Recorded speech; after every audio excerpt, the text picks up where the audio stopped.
Oke, halo Kak. Halo. Jadi ini merupakan siapa namanya Kak kalau boleh tahu namanya? Oke, kenalin dulu ya. Namaku Dinda Lucia Nabila. Aku dari Fakultas Hukum Angkatan 20. Salam kenal. Halo.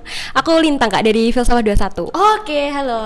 Iya, jadi Kak Dinda ini tuh merupakan koordinator mahasiswa ya Kak, KKN UGM. Iya, benar. Di Desa Pesanggaran dan juga Sumber Mulyo tahun 2023. Benar sekali. Iya. Kalau boleh tahu kenapa sih Kak Dinda itu milih KKN di dua desa tersebut?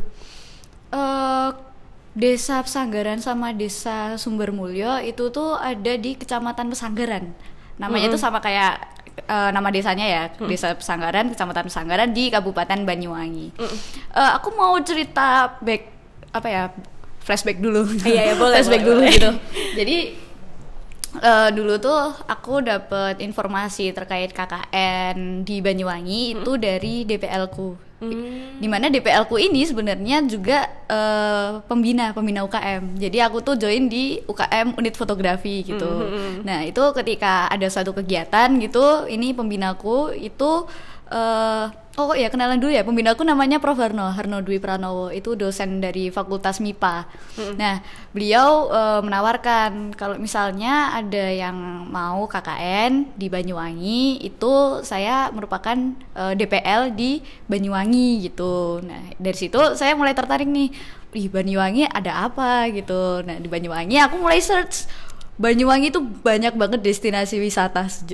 Banyak dari Banyuwangi itu kan luas banget ya. Banyuwangi itu sangat luas dan di setiap sudut bahkan di tengah-tengahnya itu ada objek wisata banyak banget.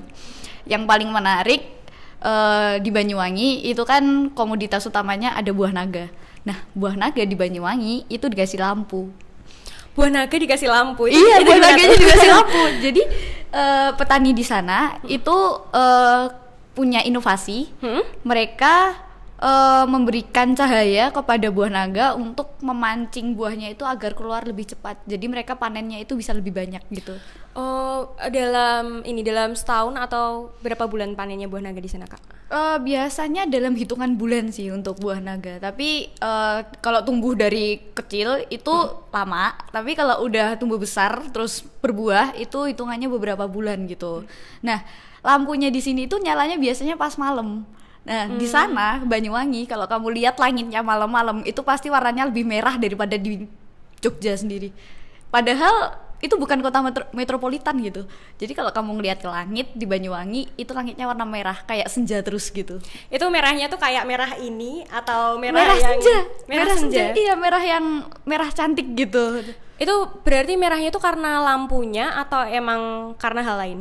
Karena lampu, saking banyaknya petani buah naga di sana yang memasangkan lampu-lampu ke kebun buah naganya itu. Jadi setiap hari kalau lewat di pas KKN ya dulu aku kalau lewat di Banyuwangi di Desa Pesanggaran sama Sumber Mulyo, itu aku pasti kayak lewat. Kamu tahu ini nggak? Kalau di Malang, di mana itu yang mana yang Malang? Yang Batu Next Spektakuler. Ya, tahu. Kayak lewat situ terus gitu rasanya. Kayak pinggir jalan itu banyak lampu-lampu kayak kafe-kafe gitu. Padahal itu tuh kebun buah naga gitu.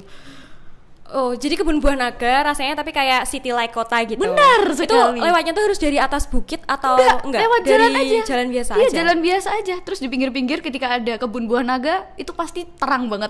Banyak lampunya gitu. Jadi bisa dibilang nih kalau misalnya penghasilan utama dari penduduk di Desa Pesanggaran dan juga Sumber Mulyo itu buah naga. Benar sekali. Iya. Terus ini kenapa sih Kak milih untuk mengembangkan buah naga tadi? Kan bisa bukan itu sih. Idenya itu apa? Untuk mengembangkan kan tadi penghasilan utamanya kan buah naga. Terus program kerjanya dari tim Kakak tuh apa Kakak ini sana? Yang paling utama karena di timku itu fokusnya di agrowisata sama UMKM. Jadi untuk program kerja yang ada di tim KKN-ku itu fokusnya ke situ. Paling banyak karena problem masyarakat sana yang paling kemarin pas aku survei itu dikeluhin pas panen raya itu buah naganya sampai dibuang-buang. Saking banyaknya karena ada lampunya itu juga, jadi mereka kan panen itu berkali-kali dan itu tuh banyak banget gitu. Nah itu karena saking banyaknya satu Banyuwangi yang segitu luasnya itu panen buah naga semua, harganya itu turun drastis. Kalau bukan lagi panen besar itu harganya sekitar 20.000 per kilo itu dapat. Tapi kalau pas panen itu Berapa? harganya 34.000 atau 5.000. Sumpah, itu sekilo? Sekilo. 3-4 ribu, Iya, murah loh. murah itu. kali. Nah, Dan itu buah naganya gede-gede gitu nggak? iya 1 kilo itu 1 buah naga. Oh ya. Iya, makanya Iya. itu yang dikeluhkan dari masyarakat sana itu. Nah, dari situ tim KKN ku itu memikirkan gimana biar buah naganya ini nggak terbuang ketika panen raya gitu. Nah, jadinya ya itu inovasinya bikin produk-produk olahan dari buah naga gitu. Nah, terus produknya apa nih? Nah, Yeah. yang paling apa ya, yang paling disenengin sama warga sana karena itu menurutnya hal baru dan berhubung juga kalau timku itu dari Jogja kan. Jogja itu yang paling khas apa? Yang paling khas itu bakpia sih. Bener kali. Iya, kan? Jadi tim KKN ku itu ngusung program kerja yang pembuatan produk olahan dari buah naga, namanya Nagapia Bites. Itu udah jadi merek sih. Jadi ya itu bakpia yang diolah dari bahan dasar buah naga gitu. Berarti sekarang bakpianya itu awalnya kakak tuh ngasih workshop dulu buat ke masyarakatnya atau gimana tuh awal ngenalin bakpianya? Nah, buat ngenalin bakpianya ya seperti biasa ya program KKN namanya sosialisasi. Nah, sosialisasi jadi ya kita mengenalkan bakpia buah naga itu lewat sosialisasi gitu. Di situ timku itu ngajarin gimana cara bikin bakpianya, tapi nggak cuma sekedar bikin bakpianya juga aja, tapi mereka juga diajarkan kandungan buah naga yang bagus itu apa aja, terus kenapa kok cocok untuk dibuat bakpia juga gitu. Untuk bakpianya sendiri nih, kalau di Jogja tuh kan ada rasa keju, rasa coklat. Nah, kalau kakaknya tuh bikin bakpianya tuh rasa apa aja? Karena kita fokusnya di buah naga, of course pasti isinya ya selai buah naga gitu. Yang paling khas di sana yaitu olahan buah naganya. Karena aku mikirnya tuh kayak rotinya aja yang buah naga, tapi dalamnya itu ada coklat atau kejunya gitu. Oh, kalau buah naga sendiri itu tuh buahnya sebenarnya cair banget ya. Kalau kamu pernah makan buah naga itu kan kayak apa, semangka yang banyak airnya gitu. Oh iya sih. Kebetulan aku tuh juga suka jus buah naga ya. Oh gitu, oke. Iya. Nah itu tuh kalau misalnya hanya dibikin luarnya itu nggak cocok. Jadi buah naganya itu lebih cocok buat dibuat selainya gitu. Jadi luarnya ya berbahan dasar tepung seperti bakpia biasa. Nanti kalau misalnya pengen ya sari buah naganya itu yang dicampur ke tepungnya, terus nanti juga ada warna pink-pinknya gitu, cantik. Nah itu terus dalamnya itu selai buah naganya yang warnanya keungu-unguan gitu. Terus ini kak, kan udah dibuat nih kan bakpianya. Terus kalau aku mau beli tuh aku harus kemana sih? Oh, kalau bakpia buah naganya sendiri karena itu produk baru ya, produk baru. Jadi dari timku itu baru aja mengajarkan ke masyarakat sana untuk membuat produk buah naganya itu. Nah, kebetulan dari timku sendiri belum membentuk unit UMKM yang dikhususkan untuk bakpia buah naga itu, baru diajarkan begitu. Jadi diajarkannya ini dengan maksud apabila masyarakat sana itu berminat untuk menjadikannya sebuah usaha. Nah, ini ada nih resepnya. Meskipun dari kami itu resepnya belum dibilangnya belum terlalu sempurna. Nah, tapi siapa tahu kalau misalnya masyarakat sana ingin bereksperimen lebih, nah bisa disempurnakan lagi gitu resepnya. Tapi masyarakat di sana tuh kayak menerima dengan baik nggak sih sosialisasi ini? Wah, baik banget. Itu sangat mereka sangat antusias gitu loh melihat bagaimana kita membuat sebuah bakpia roti kan. Kemarin temanku itu sosialisasi cara bikin roti, jadi ya kompornya dibawa ke balai desa gitu. Nah, itu pas bikin itu ibunya antusias nanya kayak, "Mbak, ini kalau misalnya bikin tepungnya itu lebih baik tepung yang jenis apa gitu. Terus kalau bikin selai itu bagusnya ditambahin berapa ini gula, terus ditambahin campuran apa aja." Biasanya gitu. tuh ibu-ibu nggak sih yang semangat nanya kayak, "Oh iya ini resep baru nih, catat gitu." Mereka itu ibunya ada yang sampai minta pamfletnya yang ini, "Mbak, saya minta pamfletnya yang isinya resepnya gitu." "Oh, dibagi kok Bu," gitu. Berarti kebanyakan tuh yang ikut sosialisasi tuh ibu-ibu ya? Iya bener, ibu-ibu. Oh, sosialisasinya di balai desa tuh kira-kira ada berapa orang tuh kak yang ikut tuh? Kemarin itu ada 20-an orang ibu-ibu PKK gitu.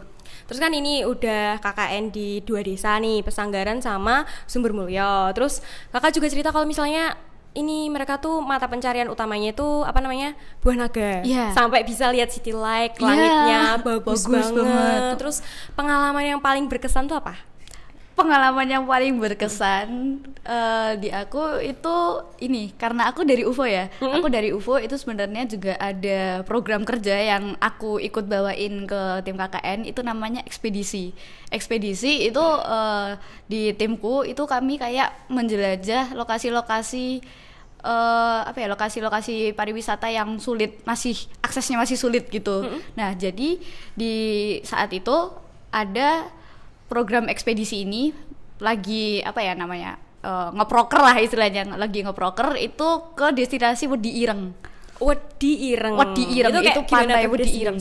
Itu namanya pantai, nama pantai. Tapi untuk mencapai Wedi Ireng itu antara kamu itu harus naik gunung pakai motor atau naik kapal.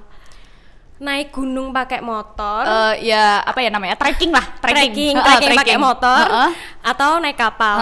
Bentar, aku mau tanya nih, pantai Wedi Ireng itu, Wedi kan aku tahu Wedi itu kan yang pasir ya. Pasirnya tuh beneran hitam atau enggak? Pasirnya putih, bersih. Pasirnya putih tapi namanya pantai Wedi Ireng. Itu lebih kayaknya ya, Wedi Ireng tuh bukan wedi pasir, wedi takut. Oh, berarti Wedi Ireng tuh berarti takut hitam. Iya, karena pas aku kemarin kesana nih tambah hitam. Pakai sunscreen gak sih? Pakai sunscreen tapi tembus. Iya. Tapi kemarin kesananya tuh akhirnya gimana? Naik gunung atau kapal? Lebih milih naik gunung. Soalnya kami nyari gimana caranya biar aksesnya tuh lebih mudah gitu loh kesananya. Jadi kita ngecek dulu jalannya kayak gimana. Dan di sana itu jalannya super jelek, soalnya 2 hari sebelumnya itu hujan. Becek gak sih, Kak? Becek banget. Jadi jalannya itu sangat becek. Dan kalau kemarin kita ekspedisi kan pakai motor ya, pakai motor. Sebenarnya itu motornya masih bisa, cuma ya jalannya itu aja yang jelek gitu. Itu bahkan pas ekspedisi itu motorku tuh kepleset dan aku masuk jurang. Tapi masih selamat, aku masih hidup. Nah, paling berkesannya karena sesusah itu naik ke situ, tapi matanya dimanjakin banget. Aku jadi ngerasa kayak ini beneran di Indonesia gak sih gitu. Padahal itu cuma di Banyuwangi, sebagus itu pantainya gitu. Ternyata tuh kalau udah sampai situ kakak jadi mikir gak sih banyak banget sudut di Indonesia tuh yang belum kita tahu. Bener banget. Terus semakin pengen lagi buat eksplorasi semuanya. Bener banget. Ini waktu ekspedisi itu kakak publikasikan atau gimana? Waktu ekspedisinya hasilnya. Kalau hasilnya sendiri ya di program kerja KKN ku tuh nanti yang ekspedisi ini outputnya itu buku sebenarnya. Jadi nanti ketika programnya udah jalan, ini lagi proses sebenarnya, hasil ekspedisinya lagi dikumpulin, dikurasi, terus nanti jadi buku. Nah, nanti publikasinya melalui buku itu gitu. Itu kayak bukunya tuh kayak buku traveling gitu atau buku journey yang ada foto-fotonya? Karena aku dari UFO ya, unit fotografi, of course nanti bukunya keluarannya itu photobook. Jadi isinya ya semua foto-foto yang udah aku kumpulin gitu. Terus nanti aku tambahin narasi, cerita di balik bagaimana perjalanan aku mendapatkan foto itu gitu. Itu pasti asik banget sih kalau dibaca sih. Boleh banget, ditunggu ya? Iya, aku tunggu sih Kak. Itu kira-kira publikasinya mau kapan? Prediksinya kapan ya? Mungkin bulan depan. Insya Allah bulan depan udah bisa diakses. Ya kalau ngakses ke di Instagram UFO boleh ya, atau nanti juga ada publikasi lewat Instagram KKN pesan pesanggaran gitu. Oke, KKN di pesanggaran. Ya benar. Terus aku tuh tadi mau nanya nih, back to perjalanan kakak ngambil semua foto-foto indah itu, footage yang bagus itu. Tadi kenapa kok bisa masuk jurang? Apa ban motornya yang ini atau jalannya yang becek banget atau temennya yang boncengin? Enggak, kebetulan nih. Jadi itu tuh pas ekspedisi itu jalannya kan jelek. Jadi jalannya itu udah lumpur terus becek, masih ada airnya gitu. Nah, aku sebenarnya mau nyari jalan, itu aku naik motor sendiri. Okay. Aku boncengin temen, tapi temenku pas itu turun gara-gara jalannya jelek. Aku bilang, turun nih kamu jalan dulu aja, nanti kalau udah lewat sini ntar naik lagi gitu. Berapa orang sih yang ikut Kak? Yang ikut kemarin berapa ya? Kayaknya 10 orang ada. 10 apa berapa ya? Aku lupa ya, sekitaran, masih bisa dihitung jari sih. Tapi nggak banyak. Itu ada sekitar beberapa motor. Nah, satu motor itu 2 orang gitu. Nah, pas itu aku sebenarnya mau nyari jalan yang kering, Iya. jalan yang kering. Tapi ternyata pas aku nyari jalan yang kering itu ban motorku selip. Nah pas ban motorku selip, ambruk ke jurangnya. Nah itu lucunya. Kalau pas kejadian serem ya, tapi kalau Iya. diinget-inget tuh lucu. Nah itu kan aku jatuh ke jurangnya, motorku tuh ikut jatuh sebenarnya. Jadi aku megangin motor gini. Itu dalam nggak sih Kak jurangnya atau Enggak, cuma kayak jurangnya parit gitu? Enggak ada, lumayan kalau itu bablas mungkin aku bisa sampai sampai bawah, cuma itu aku ketahan ranting-ranting pohon gitu. Kayaknya terselamatkan oleh ranting-ranting pohon. Bener. ini. Nah itu pas jatuh tuh karena aku ketindihan motor, temenku tuh nggak lihat aku. Nah ketika salah satu temanku panik, bantuin Dinda gitu, yang lain malah tanya, Dinda di mana? Dinda di mana? Nggak kelihatan orangnya. Soalnya ada di bawah motornya. Iya, di bawah Jadi kayak motornya. ketutupan ranting-ranting, di bawah motor sambil megangin motor. bener Ini gimana banget. nih gitu. Itu dalam hati nggak ada yang kayak, ya aku mati nggak ya habis ini? Iya itu aku kayak, ini kalau aku mati gimana ya KKN-nya? Aku mikir gitu. Iya kan soalnya kormanit nggak sih Iya Kak Dinda bener. tuh? Iya. Gitu ceritanya. Tapi terus kok bisa terselamatkan tuh gimana? ya akhirnya dibantuin motornya di ini, terus aku ditarik ke atas gitu. Tapi aman ya? Aman, alhamdulillah Bisa itu aman. naik motornya atau nggak berat atau gimana?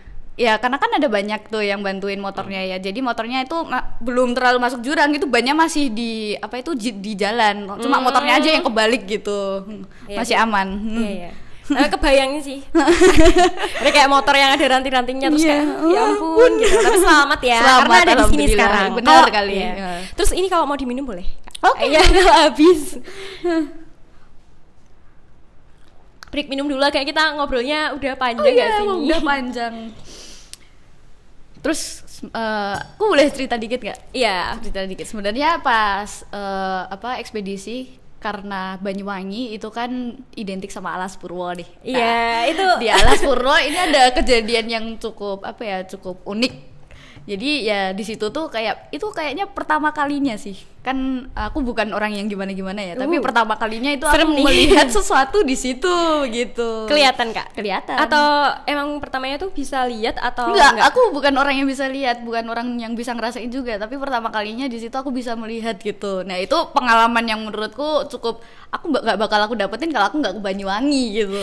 Tapi itu pengalamannya tuh waktu ekspedisi atau beda hari nih? Beda hari itu, beda hari. Beda itu hari.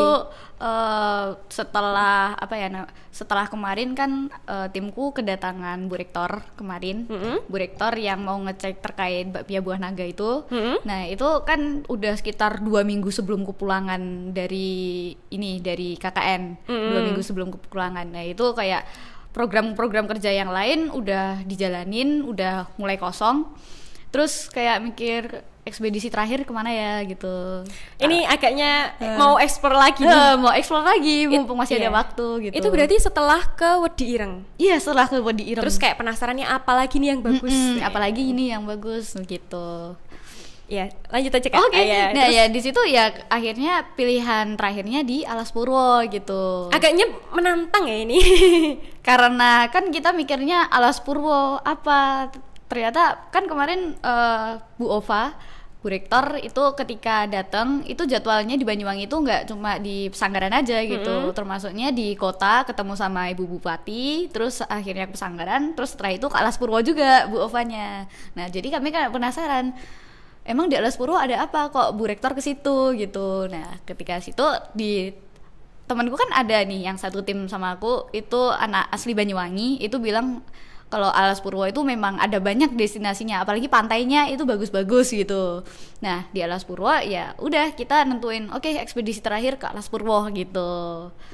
Ekspedisi terakhir ke Alas Purwo. Bener. Tapi itu ngajak temennya yang asli Banyuwangi nggak? Iya, ngajak temennya si Banyuwangi Terus akhirnya pergi ke Alas Purwo. pergi Alas Purwo. Itu semua tim KKN-nya ikut atau berapa orang aja yang ikut? Gitu.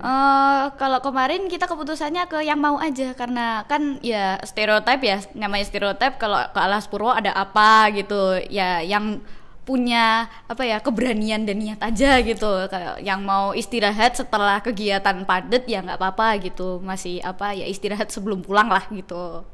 Terus akhirnya memutuskan buat ke Alas Purwo. Bener. Itu naik kendaraan motor, mobil atau Iya. kayak tepak gitu enggak? Enggak, kita karena Alas Purwo dari desa KKN ke Alas Purwo itu sekitar 1 jam, jadi kita memutuskan buat motoran sama ada 1 mobil gitu buat yang pengen ikut tapi motoran jarak jauh nggak kuat gitu.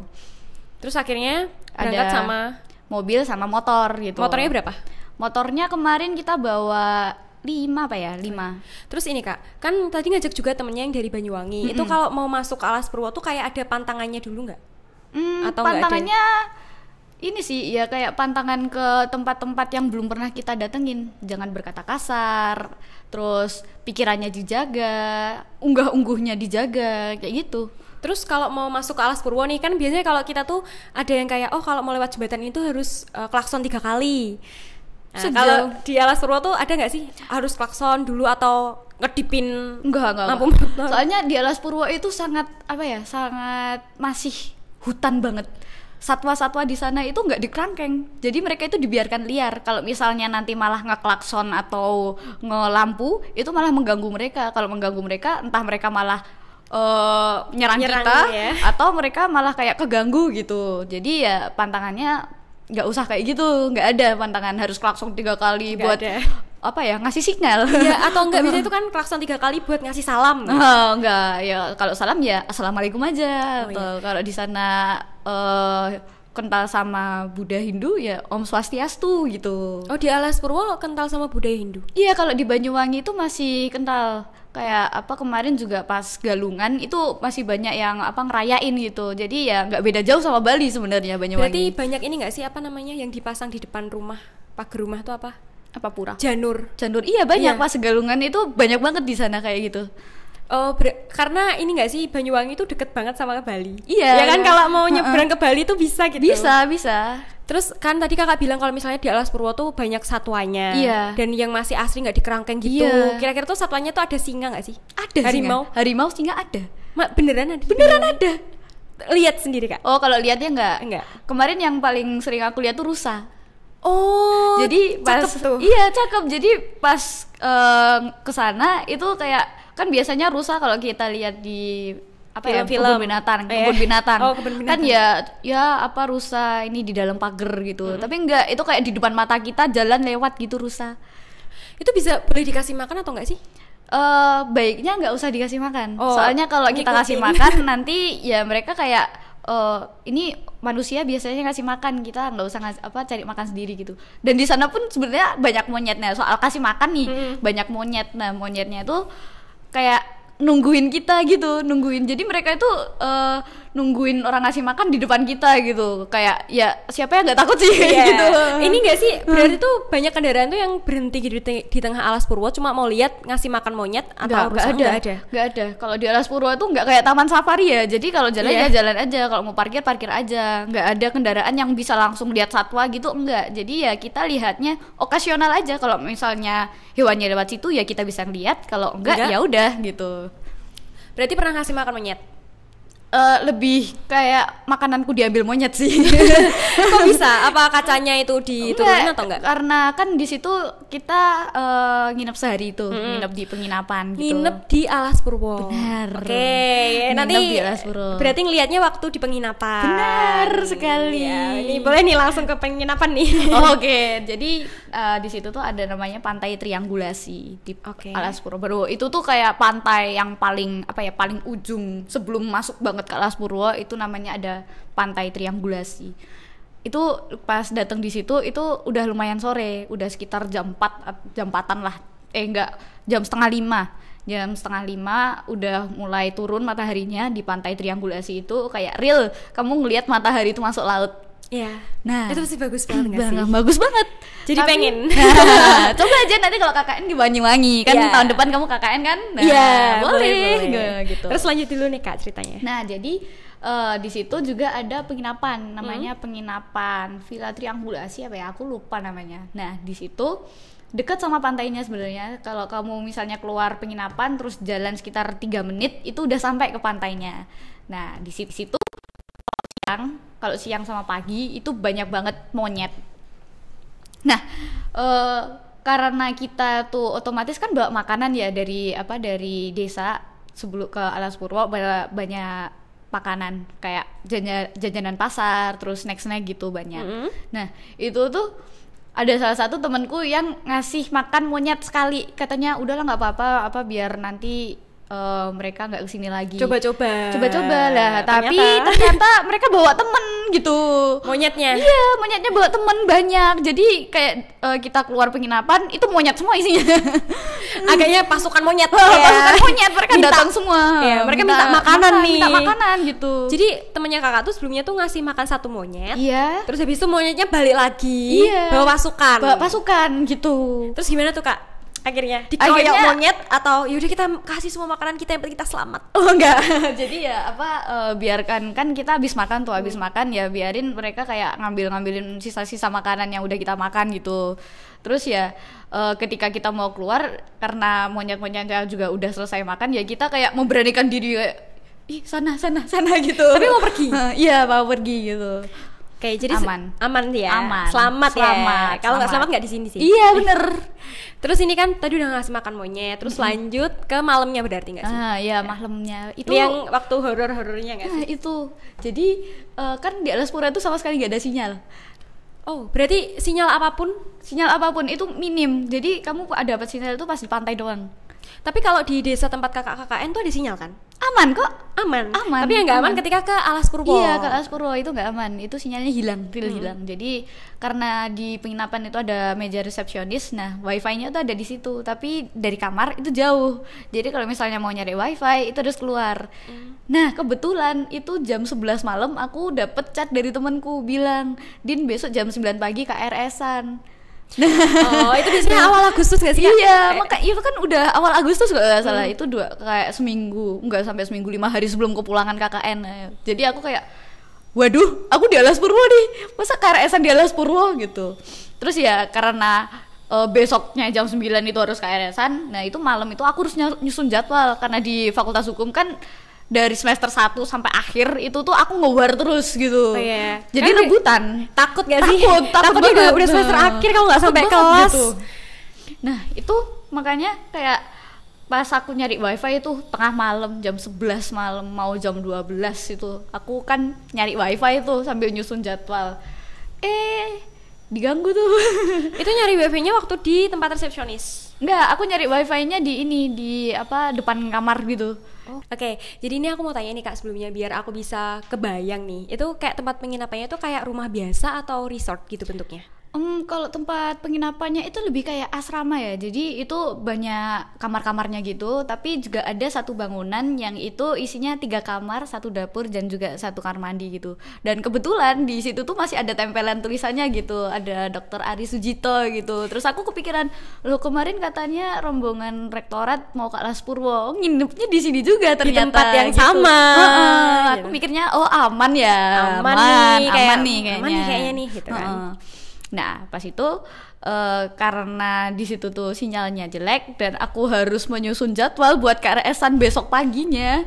Nah jadi jam 11 malam itu aku harus keluar ke depan itu rumahnya itu buat cari sinyal wifi dari meja resepsionis, cuma ada 2 baris itu tadi. Itu rumahnya tuh ngadep ke pantai atau ke alas? Ke alas. Oh berarti langsung gelap gitu depannya? Gelap banget gitu? Gelap banget. Ya di situ kayak sumber lampu ya hanya dari penginapan itu aja, nggak ada sumber lampu lain selain bulan kali ya. Iya, aku nggak takut. Nah, aku belum mikir macam-macam di situ, belum mikir macam-macam. Nah, itu pas aku nyari sinyal, itu berdua sama temanku nyari sinyal di situ. Pas aku nge-scroll mata kuliah buat nyusun jadwal, kok ada nih yang lempar kerikil. Jadi kamu pernah nggak sih kalau biasanya banyak yang malam-malam ngelemparin kerikil gitu? Kalau malam dilemparin kerikil itu kayak belum pernah. Tapi kalau rasanya dilemparin kerikil itu kayak waktu kecil kan main-main ya anak kecil tuh gitu, pernah tahu rasanya. Gitu. Tapi malam tuh nggak pernah sih Kak. Jangan sampai. Jangan sampai. Nah jadi ya itu pas itu aku pas nge-scroll kok ada yang lemparin kerikil gitu. Jadi kamu tahu suaranya kerikil ketemu kerikil yang kalau dilempar gitu kayak gimana. Nah itu tuh berkali-kali gitu. Terus aku kayak ngebatin, nih apa sih monyet ganggu mulu. Kan soalnya sorenya tuh aku ngeliat banyak monyet gitu loh. Iya kan tadi sorenya kayak banyak pasukan monyet di depan mau minta makan nih kayaknya belum pergi mereka. Nah itu ngelempar kerikil terus aku kayak penasaran. Aku lirik. Wah itu apa gitu. Itu BTW di depan itu kayak Kak Dinda tuh sendirian atau sama temennya? Sama temanku berdua itu. Ngelirik ke kanan, ke kiri? Aku ngelirik, kan itu aku menghadap kan gimana? Ini bangunannya nih. Yeah. Bangunannya gini. Nah, itu aku duduk di sini dan di sini hutan. Tapi masih ada lampu-lampunya, soalnya itu kayak jalan. depannya, bukan jalan, kayak depannya penginapan gitu. Masih ada lampunya gitu. Terus kan aku tahu ya semalam sebelum aku ke situ itu tuh lampunya masih kelihatan gitu. Tapi pas aku lirik ke kanan ada yang nutupin lampunya, jadi kayak bayangan nutupin lampu gitu. Itu pertama kalinya aku melihat segitu, apa ya, mungkin bukan terlalu jelas tapi ya bayangan menghalangi lampu gitu. Padahal sebenarnya Kak Dinda ini kayak bukan orang yang perasa juga, bukan orang yang pernah ngelihat hal kayak gitu juga. Belum pernah aku melihat. Tapi pertama kalinya ngelihat waktu di Alas Purwo. Dan itu waktu KKN lagi kan? KKN. Lagi ngurus skripsi, bukan skripsi, KRS-an. Lagi KRS-an. Jadi kayak lihat kanan, terus kayak gimana tuh? Badannya besar. Badannya besar. Kak Dinda yang lihat tuh Kak Dinda doang atau temennya juga ikut? Hanya aku yang lihat. Soalnya temanku fokus banget nih nge-scroll. Juga dari fakultas yang sama? Bukan, temanku dari higien gigi. Oke. Terus kayak ngelihat ke kanan nih, wih apa tuh? Wih apa itu? Terus aku langsung panik kayak masuk ya gitu. Terus dia kayak mungkin dengar suaraku panik ya. Terus dia ayo masuk gitu. Akhirnya masuk ya. Terus paginya udah nggak ada apa-apa sih. Nggak ada apa-apa. Aman ya? Aman. Jadi waktu ngelihatnya tuh Kak Dinda tuh kayak langsung terpaku diem atau kayak panas dingin, bulu kuduk merinding? Aku coba terpaku kayak apa tuh? Apa tuh? Sempet ini nggak sih apa nge-freeze sebentar gitu nggak sih? Iya nge-freeze sebentar, aku tanganku yang awalnya gini-gini terus aku masuk aja udah deh. Mungkin tadi dilemparin kerikil tuh kayak diperingatin gitu, udah malam kenapa belum tidur gitu. Iya ya, itu berarti sekitar jam berapa tuh Kak? 11 sekitar atau? Jam 11.43 ya, kalau aku ingat banget soalnya aku ngeliat jam itu jam berapa, itu masih 11.43 gitu. Karena gak heran sih kalau kita tuh inget hal-hal seperti itu, karena itu kayak memorable banget. Memorable banget. Jadi kayak oke, 11.43 harusnya udah aku ngeliat ini. Iya. Begitu. Terus paginya nggak ada apa-apa. Pulang juga aman. Pulang masih aman. Terus balik lagi ke Desa Pesanggaran dan Desa juga Pesanggaran, Sumbermulyo masih aman. Terus kayak KKN. Terus KKN tuh berapa hari Kak lamanya? Kalau KKN itu durasinya 50 hari. Oh ya, 1 bulan lebih lah. Iya, 1 bulan lebih, 2 bulan kurang ya gitu. Ini tuh berangkatnya dari bulan apa ya Kak? Berangkatnya dari bulan Juni. Dari Juni akhir sampai Agustus awal. Berarti pulangnya tuh Agustus tanggal kalau timku tanggal 11 itu udah perjalanan dan tanggal 10 perjalanan sampai Jogjanya tanggal 11 gitu. Iya. Jadi kayak setelah KKN ini ada 2 pengalaman dari Kak Dinda. Yang satunya tuh menyenangkan banget, kayak wow ternyata sudut Indonesia tuh banyak yang bagus, dan aku pengen lebih eksplor lagi.